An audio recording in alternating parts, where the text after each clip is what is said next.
Kasi, hindi naman lahat ng tao, hindi naman lahat ng nurse sa bansang Pilipinas, gusto talagang mag-abroad.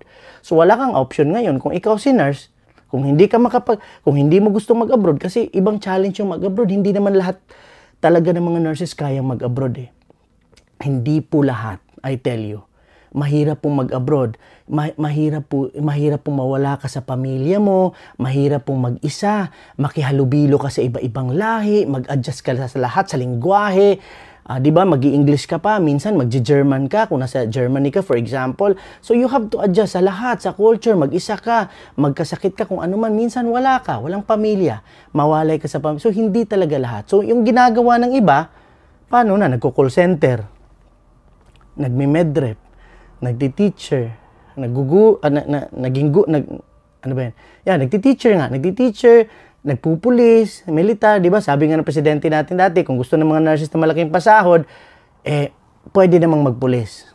Hindi na nurse yun, pulis na yun.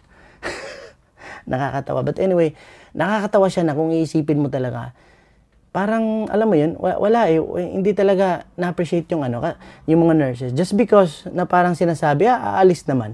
That's a very wrong concept, ha? Kasi hindi naman talaga lahat ng nagna-nursing o kumuha sa kursong ito, gustong mag-abroad. Yun talaga yung gusto kong klaruhin sa lahat.